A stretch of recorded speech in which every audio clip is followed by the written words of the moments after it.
Hi everyone, welcome back to my YouTube channel. आज के video में हम डिस्कस करेंगे कैम्स लिमिटेड के बारे में। तो यहाँ पे हम कंपनी का बिजनेस समझेंगे। फिर एक चीज़ हम यहाँ पे ये भी समझेंगे कि कंपनी की जो ग्रोथ है, जो सेल्स है, इसका सीधा सीधा लिंक स्टॉक मार्केट से कैसे है, उस चीज़ को हम डिटेल से समझेंगे। कंपनी के फाइनेंशियल समझेंगे। उसके बाद हम टेक्निकल चार्ट पैटर्न समझेंगे। तो उसके लिए वीडियो को एंड तक ज़रूर देखें, और अगर अभी तक आपने चैनल को सब्सक्राइब नहीं किया तो प्लीज़ चैनल को सब्सक्राइब करें और अधिक से अधिक लोगों के साथ शेयर भी करें, ताकि और भी लोग हमारे साथ जुड़ के चीज़ों को सीख सकें, समझ सकें।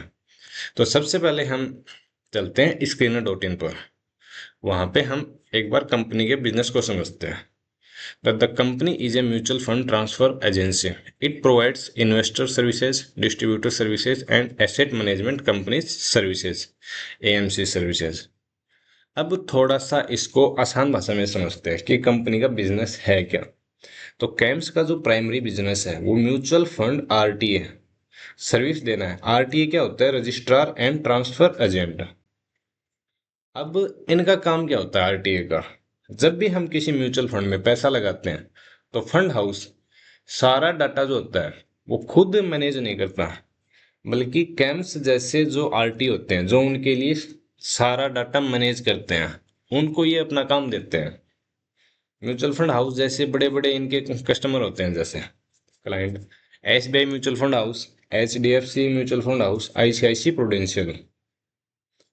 अब ये काम क्या करते हैं? जैसे ट्रांजैक्शन प्रोसेसिंग करते हैं उसमें, जैसे नए अकाउंट खोलना, बाय या सेल के ऑर्डर एग्जीक्यूट करना, और एसआईपी रजिस्ट्रेशन हैंडल करना। फिर रिकॉर्ड रखना, जैसे इन्वेस्टर्स का पूरा रिकॉर्ड मेंटेन रखना कि किसके पास कितने यूनिट्स हैं। कस्टमर सर्विस के लिए, कस्टमर सर्विस में क्या आता है? जैसे डिविडेंड्स भेजना, स्टेटमेंट्स जनरेट करना, और केवाईसी अपडेट करना। फिर कंप्लायंस, जैसे सेबी के रूल्स के अकॉर्डिंग सारा डाटा सिक्योर और अप टू डेट रखना होता है। अब हम ये देखें कि मार्केट में डोमिनेंस कितना है कैम्स का। तो जैसे हम यहाँ पे देखें म्यूचुअल फंड सेगमेंट में की पॉइंट्स में जाके, their market share was study eight 68%।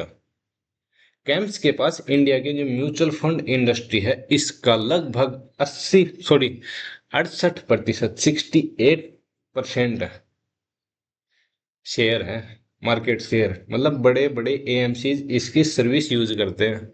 इसको अगर हम मोनोपोली बिजनेस बोलें तो यहाँ पे कोई अतिशयोक्ति नहीं होगी, क्योंकि इंडिया में दो ही कंपनी हैं जो RTA registrar and transfer agent का सर्विस प्रोवाइड करवाती हैं। एक तो है कैम्स और दूसरी है के फिनटेक। अब जो टोटल मार्केट है उसका 68% ओनली कैम्स के पास है। तो अगर इसको मोनोपोली बोलें तो यहाँ पे हमारा बोलना ठीक रहेगा, है ना। अब जैसे सर्विस एयूएम, एयूएम का मतलब क्या होता है? एसेट अंडर मैनेजमेंट, जितना पैसा ये मैनेज करते हैं। सितंबर 2025 में ये था 52 लाख करोड़, और अक्टूबर 2025 में ये बढ़ के कितना हो गया? 55 लाख करोड़। यहाँ पे 52 लाख से 55 लाख नहीं बढ़ा है, बल्कि ये 52 लाख करोड़ से बढ़ के 55 लाख करोड़ हो गया। Equity net sales market share saw improvement growing to 69% versus 65%। 65% की तुलना में 69% बढ़ा है।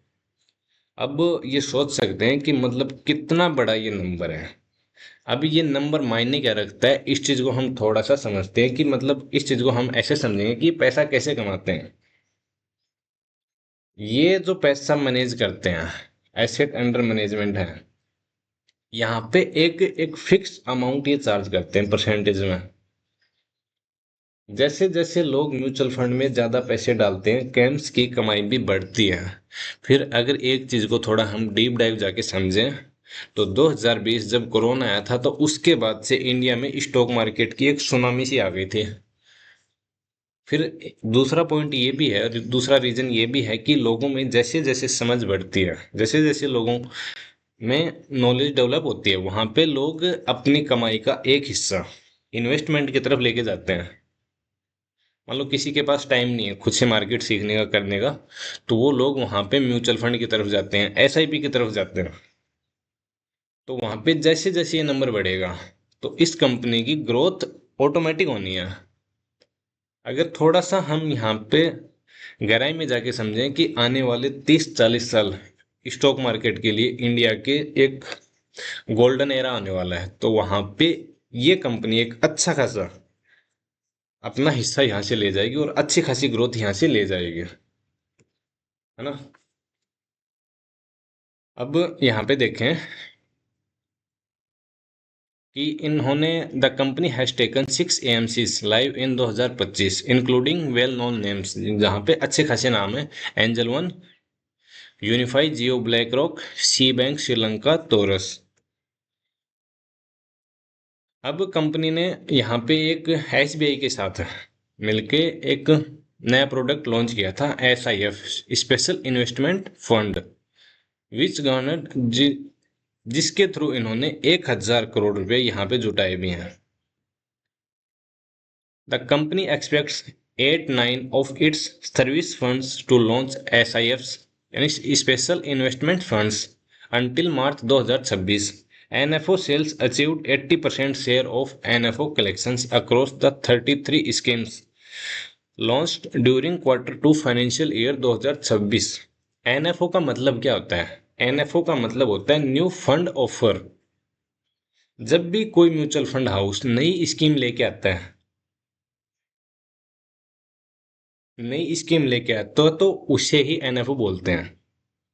हाँ, तो यहाँ पे भी एक अच्छा खासा इनके पास एक शेयर है ना। ये चीज भी हम यहाँ पे देख सकते हैं। फिर जैसे कैम्स KRA का मतलब क्या है? KYC registration agent. KRA revenue rebounded strongly, growing 45% revenue up quarter on quarter. The total number of PANs served is close to 2 crore. अब ये समझते हैं हम। अब एक चीज और हम समझते हैं हम यहाँ पर। अब जैसे the company unveiled the brand of camps AI in August 2025। This initiative focus on building AI rich solution and planning for a wholesale deployment of artificial intelligence inside the operation to manage productivity। जो company अपना काम करती है वहां पे उस चीज में ये AI को भी ला रहे हैं। किस चीज के लिए? प्रोडक्टिविटी को मैनेज करने के लिए और ज्यादा एफिशिएंट बनाने के लिए, है ना। तो यहाँ पे एक पॉजिटिव पॉइंट ये भी है। फिर यहाँ पे हम एक चीज समझते हैं, जैसे हमारा ये भी समझना जरूरी है कि मान लो आप लोगों का पॉइंट ये हो सकता है और ये पॉइंट होना भी चाहिए कि अनिल भाई आज ये कंपनी मोनोपोली है, तो हो सकता है कि इन फ्यूचर ये ना रहे तो क्या होगा। मान लो हम यहाँ पे इन्वेस्टमेंट कर दें, आज तो ये मोनोपोली है लेकिन इन फ्यूचर ना रहे तो वहां पे हम क्या करेंगे। तो कंपनी जिस बिजनेस में है ये एक यूनिक बिजनेस है। यहाँ पे एंट्री बैरियर है। एंट्री बैरियर क्यों है? अब ये लग सकता है जैसे मान लो ये हो सकता है कि 55 लाख करोड़ कंपनी मैनेज करती है 2025 के अक्टूबर के डाटा के अकॉर्डिंग ना। उसके बाद ये बढ़ा भी होगा। तो क्या ऐसी और कंपनियां नहीं है जो ये इतना फंड मैनेज कर लेंगे? बिल्कुल होंगे। पर इस चीज को सोच के देखो, जो इनके क्लाइंट हैं जैसे SBI म्यूचुअल फंड हाउस है, HDFC म्यूचुअल फंड है हाउस है, वो अपना डेटा, अपने क्लाइंट का डेटा एक नए पार्टनर को कभी भी देने से हिचकिचाएंगे। वो उस पार्टनर के साथ काम करना प्रेफर करेंगे जो काफी टाइम से उनके साथ जुड़ा हुआ है और भरोसेमंद है। फिर एक चीज और क्या होती है, जैसे इन्हें कोई भी बड़ी फैक्ट्री या मशीनरी नहीं लगानी पड़ती। ये पूरा जो बिजनेस होता है ये टेक्नोलॉजी बेस्ड है ना। तो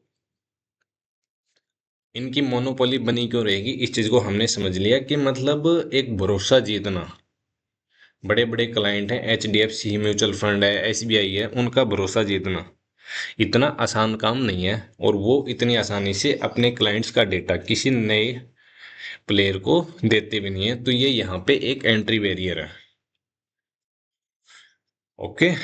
अब हम चलते हैं फाइनेंशियल्स पर। मार्केट कैप कितनी है? 20,741 करोड़। स्टॉक भी 43.6। आरओसी बहुत ही बेहतरीन है।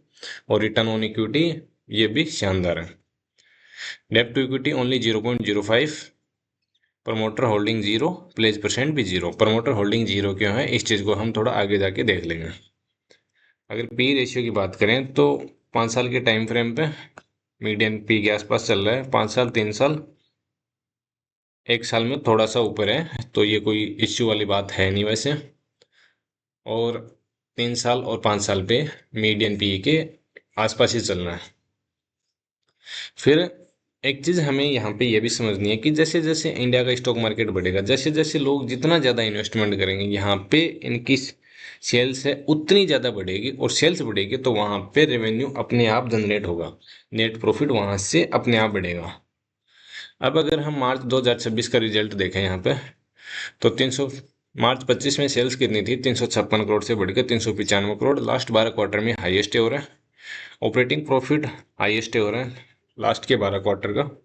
और नेट प्रॉफिट भी हाईएस्ट हो रहा है। और उसी चीज का परिणाम है कि यहाँ पे ईपीएस भी हाईएस्ट हो रहा है।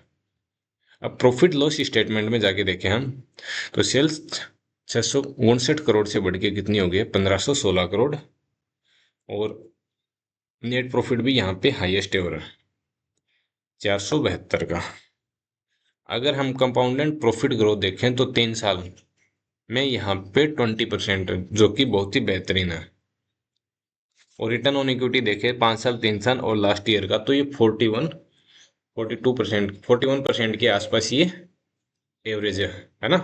तो ये भी शानदार है। बैलेंस शीट की बात करें यहाँ पे, रिजर्व 395 करोड़ से बढ़ के कितना हो गया? 1271 करोड़, जो कि शेयर होल्डर्स का पैसा है, वो बढ़ के कितना हो गया? 1271 करोड़। बोरोइंग्स जरूर यहाँ पे 64 करोड़ की हैं। फिक्स्ड एसेट देखें तो 493। अब अदर एसेट्स में जाके देखें तो कंपनी के पास कैश कितना है? 409 करोड़। तो अगर बोरोइंग्स यहाँ से, ये कैश में से बोरोइंग्स चुका भी देते हैं, तो कंपनी डेब्ट फ्री कंपनी है यहाँ पे। कैश फ्लो देखें तो कैश फ्रॉम ऑपरेटिंग एक्टिविटी एक भी साल 2018 से लेकर 2026 तक एक भी साल ऐसा नहीं गया है जब इनका cash from operating activity minus में हो। तो ये नंबर्स भी यहाँ पे शानदार हैं। अब हम, प्रमोटर ग्रुप के पास यहाँ पे जीरो है, तो मतलब कंपनी को चलाते कौन है? कंपनी को चलाती है एफआईडीआई और पब्लिक। तो एफआई के पास कितनी होल्डिंग है? 44.44%। डीआई के पास कितना है? 22.06। तो यहाँ पे ये चीज हम देख सकते हैं कि बड़े बड़े फंड हाउस के पास इनकी वो है। जैसे एलआईसी के पास इनकी वो है, आईसीआईसी इनोवेशन फंड है, केनरा रूबिको स्मॉल कैप फंड है, वहां पे इनकी होल्डिंग्स वहां पे इनके पास है।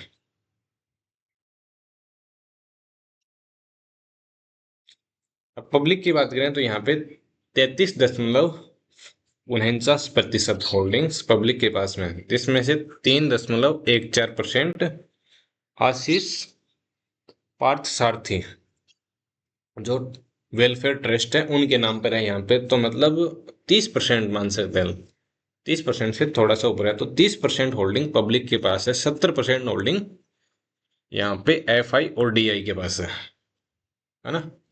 अब ये चीज हमने समझ ली कि कंपनी ग्रो क्यों करेगी, क्या उसका रीजन है ना। और कंपनी का बिजनेस क्या है, फाइनेंशियल देख लिया हमने, हाईएस्ट हो रहा है। अब हम चलते हैं टेक्निकल चार्ट पैटर्न पे। तो यहाँ पे हम देखें तो एक बहुत ही सुंदर यहाँ पे एक cup with handle chart pattern का फॉर्मेशन हुआ था, है ना। ये ये यहाँ पे कप, और फिर यहाँ पे एक ये हैंडल का फॉर्मेशन हुआ था।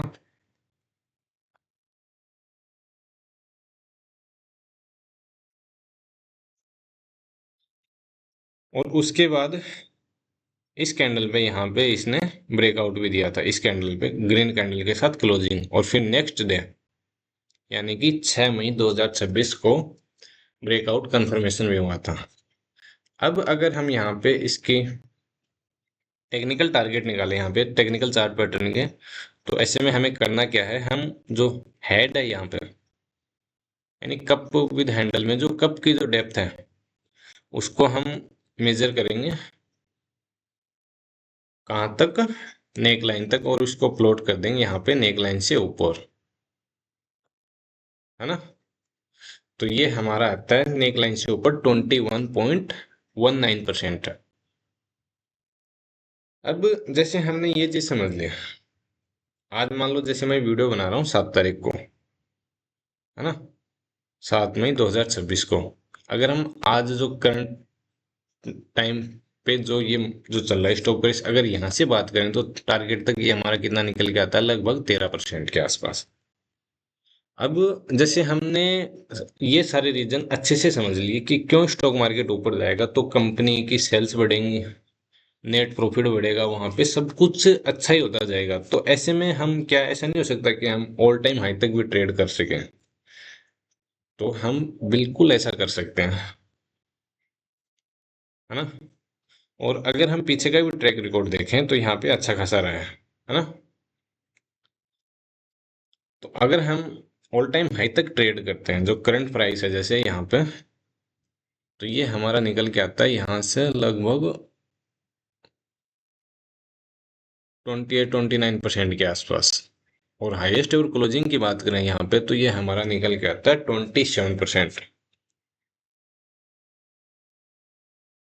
तो हमने यहाँ पे बिजनेस को भी समझ लिया, हमने फाइनेंशियल्स को भी समझ लिया, और हमने टेक्निकल चार्ट पैटर्न को भी समझ लिया। अब एक चीज हमें यहाँ पे समझने की जरूरत है, वो क्या है कि कंपनी कितनी भी अच्छी क्यों ना हो, कितनी भी अच्छी फाइनेंशियल हो, है ना, चाहे कंपनी मोनोपोली हो या कुछ भी हो, कोई भी उसका ऑपरेटर, कोई भी उसका प्रमोटर हो, कभी भी हमें 5% से ज्यादा अपने टोटल पोर्टफोलियो का एक स्टॉक में इन्वेस्ट नहीं करना चाहिए, चाहे कंडीशंस कोई भी हो।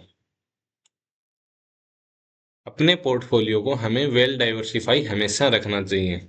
फिर एक चीज और समझनी है, मैं जो भी वीडियो बनाता हूँ वो आप लोगों की लर्निंग के उद्देश्य से बनाता हूँ।